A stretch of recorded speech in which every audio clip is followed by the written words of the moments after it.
Hello, everybody, and welcome back. We apologize for the last video ending abruptly. We lost our internet connection, so we are back for part 2, and so we will finish with the rest of our questions. So we're just going to pick up right where we left off, and that question was, should I choose alternative pastas like chickpea pasta or red lentil pasta over a whole wheat? Yes, so this is a good question. I think there's a lot of marketing around this to sort of promote this as more healthier versions of pasta.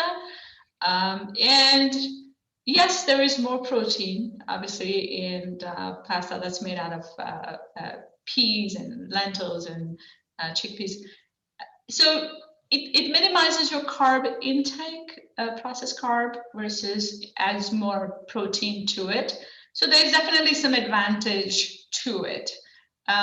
Do I make that constant choice? I don't think so. I just kind of mix and match. And again, I think in pasta, as I said earlier, what do you add? I think it shouldn't be just pasta, right? You want to add vegetables, you want to add some greens, and then you want to add either beans or lentils or whatever.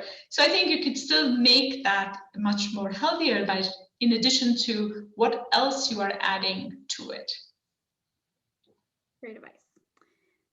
Okay, so the next one is a whole food plant-based diet gives me horrible bloating. I've tried Beano and other medications and nothing works. What can I do? Yeah, and so it really goes down to the root of when we start making changes in the diet, even the gut microbiome changes. So the gut bacteria, they were predominantly more unhealthy versions with the standard American diet. They start changing to more healthier types. And then we add suddenly more fiber to it. So that is the reason why this problem with the bloating and the gas can happen. What we suggest is sort of go gradually. So you don't want to suddenly increase the amount of fiber that you consume. So I think you want to slowly, gradually improve your intake. We can guarantee that this is more of a short-term problem.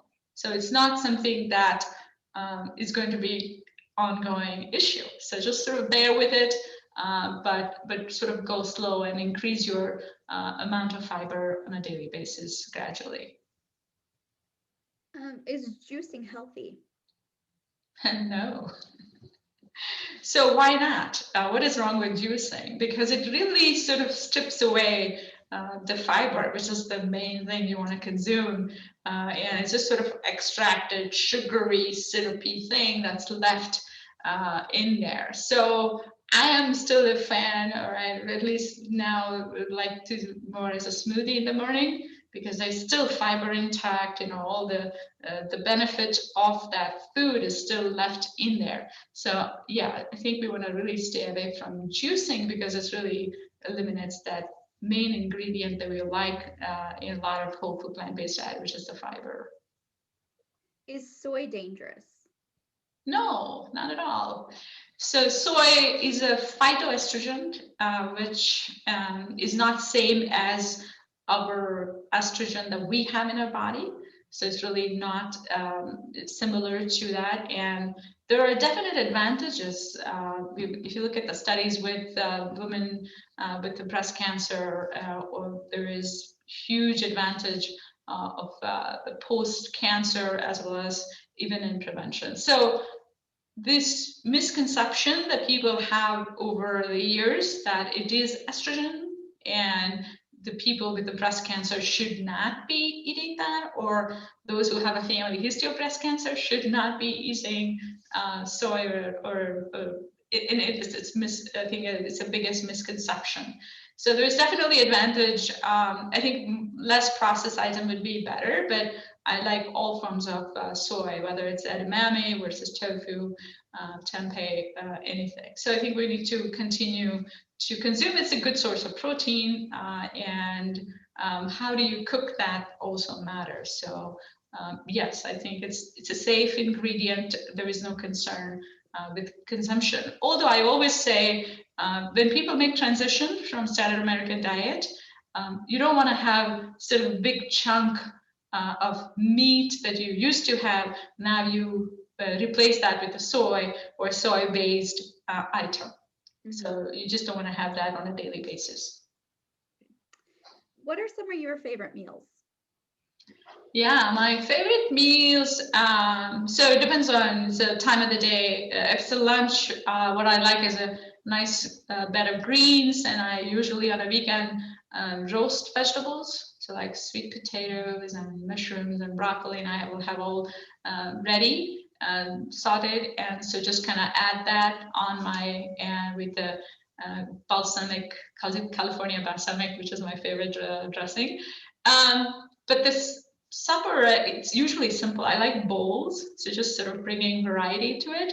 One of my other favorite meal is baked sweet potato and putting things like whether it's chickpea based sort of gravy on top of it with vegetables, something like that. So simple, easy meals is what I like. But obviously, being Indian, I like a lot of spices to it, a lot of flavor.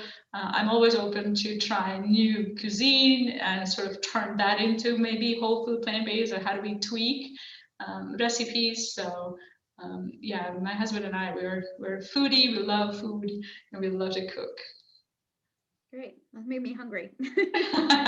Do you intermittent fast, and do you suggest it? Yeah, intermittent fasting. I don't do it all the time, but I have this everyday thing, which means I have my supper at 7 o'clock in the evening, and then I don't eat anything till say 9 o'clock or 10 o'clock or 11, somewhere around that. I bring my smoothie to work, and so I start sipping that around 10 or so. So I have that time frame, which kind of gets into, it's really not necessarily all 16 hours, but it's definitely around 15 or so. There are definite advantages in terms of healing, in terms of inflammation, in terms of really preventing some of the future health problems. So I do recommend that people who could continue to do that, I think just find a very healthy balance that would work. Obviously, we know for the weight loss, in general, calories consumed in the early part of the day is better than eating late, right? So the major chunk of your calories must kind of be consumed in an earlier sort of front loading is a good idea. So I like to sort of remind myself to do that instead of heavy meal at night. Are there any healthy plant-based meats? So I would say plant-based meats should be really consumed more as a sort of a stepping stone to turn to whole food plant-based diet. So if you're making that transition and you want to just still sort of have that feel for the meat and the texture, yeah, I think it's okay to use. Are they healthy?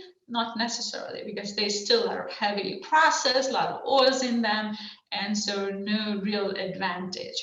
But at least if it helps you get to the next day, I think it's a good idea to sort of add it here and there, and I'm not opposed to it. Okay. So we will ask one more question. Dr. Patel is very busy. She has another commitment to get to. So our last question is going to be, how important are over-the-counter vitamins, and should people that eat whole food plant-based be checked for their iron levels? So people who eat whole food plant-based diet should get predominantly all necessary vitamins and minerals from food. I'm a big believer in the concept of whole, Dr. T. Colin Campbell's book, where that he emphasizes that nutrients must come in its original form and shape from food sources instead of extracting them into the bottle and selling them as a product, because it's not going to really work as same even in terms of absorption or its efficacy. So do people need testing of all this individual vitamin level? Not necessarily.